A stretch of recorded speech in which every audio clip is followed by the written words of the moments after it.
Assalamualaikum warahmatullahi wabarakatuh. Siswa-siswi kelas 10, perkenalkan nama saya Ibu Suparini, biasa dipanggil Bu Parini, mengajar Sejarah Indonesia kelas 10. Untuk perkenalan hari ini, kita memperkenalkan materi tentang bagaimana cara berpikir kronologis dan sinkronik dalam mempelajari sejarah. Tapi untuk sebelumnya, kita perkenalan dulu tentang bagaimana sejarah. Sejarah adalah pengertiannya. Pengertian sejarah diambil dari bahasa Arab, yaitu sajaratun. Apa yang dimaksud sajaratun? Sajaratun yaitu pohon. Artinya pohon yang terus berkembang dari tingkat yang sangat sederhana ke tingkat yang lebih maju. Sehingga bagaimana kita membaca sejarah, sejarah adalah materi yang kita tanamkan dari masa lalu untuk dipelajari demi kemajuan masa yang akan datang. Bahkan dalam bahasa Inggris atau history artinya masa lampau umat manusia. Sehingga dapat kita simpulkan apa yang dimaksud sejarah. Sejarah adalah ilmu pengetahuan yang mempelajari segala peristiwa yang telah terjadi pada masa lampau dalam kehidupan manusia.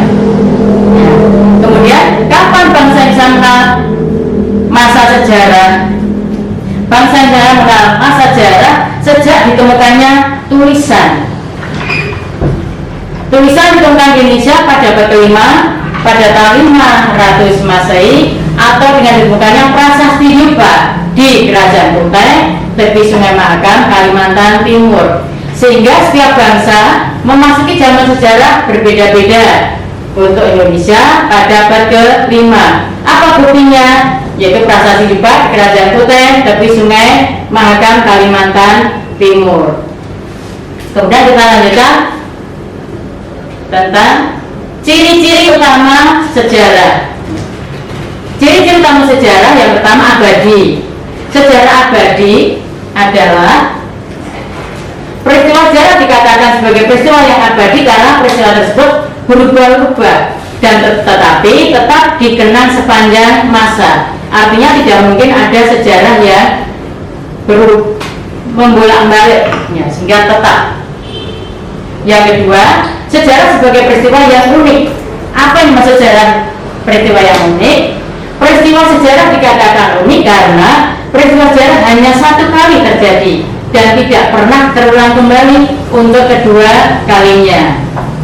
Berikutnya, sejarah sebagai peristiwa yang penting.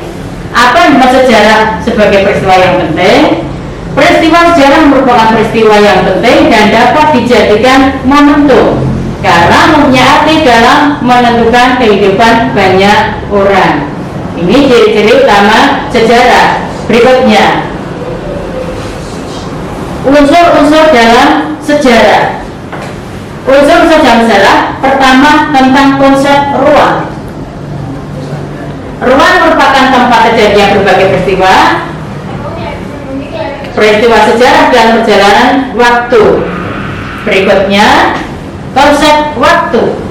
Waktu berkaitan dengan masa lampau itu sendiri, merupakan sebuah masa yang sudah terlewati, yang bersifat terbuka dan berkesinambungan. Sehingga unsur sejarah ada 3 unsur: konsep ruang, konsep waktu, dan konsep manusia. Di mana konsep ruang dan konsep waktu dalam sejarah tidak bisa dipisahkan, karena manusia dalam hidupnya tidak bisa dilepaskan dari unsur tempat dan waktu, karena perjalanan manusia sama dengan perjalanan waktu itu sendiri.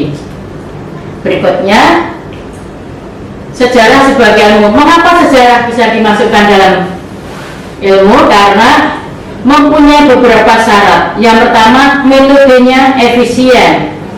Yang kedua, objeknya terbatas atau definitif.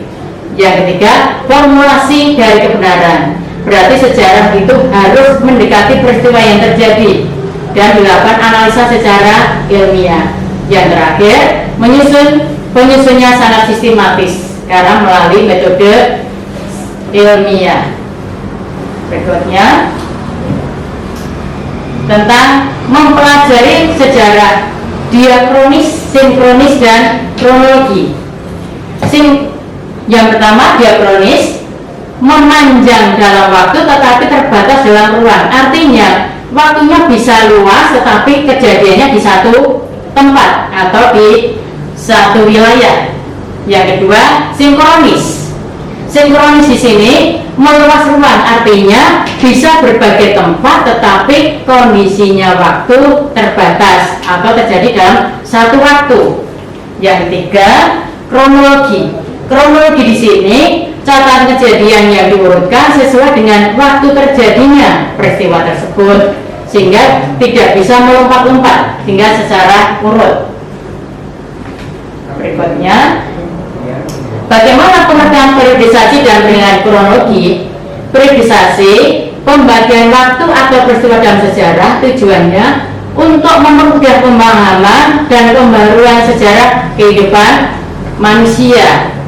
Sedangkan kronologi, ilmu hitungan waktu, tujuannya sejarawan dapat menentukan perhitungan waktu suatu peristiwa yang tertulis pada satu tarikh ke tarikh yang lainnya, sehingga dapat kita contohkan periodisasi ini. Contohnya, bagaimana mempelajari prasejarah, kemudian bagaimana mempelajari sejarah kuno, bagaimana mempelajari sejarah Madia, mempelajari sejarah modern, itu berurutan secara kronologi, artinya pemahamannya berurutan.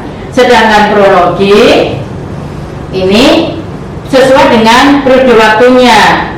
Misal dari pertama kali, tahun pertama sampai 500 itu masuk zaman prasejarah, kemudian 500 sampai 900 itu masuk sejarah kuno, 900 sampai 1300 sejarah Madia, 1300 sampai 1945 merupakan sejarah dalam penjajahan, 95 sampai sekarang dimasukkan dalam sejarah modern. Sehingga dalam mempelajari sejarah di sini nanti akan melalui tahapan-tahapan yang perlu kita kaji bersama-sama.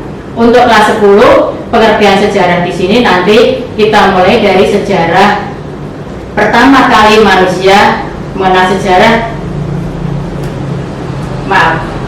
manusia belum mengenal tulisan atau prasejarah sampai mengenal tulisan sejarah. Ya, kita mulai tentang pembabakan zaman sejarah. Nanti materi selanjutnya akan saya linkkan melalui Google Drive yang kalian bisa simak. Demikian untuk perkenalan awal. Semoga kalian dalam belajar sukses, dan saya tutup. Assalamualaikum warahmatullahi wabarakatuh.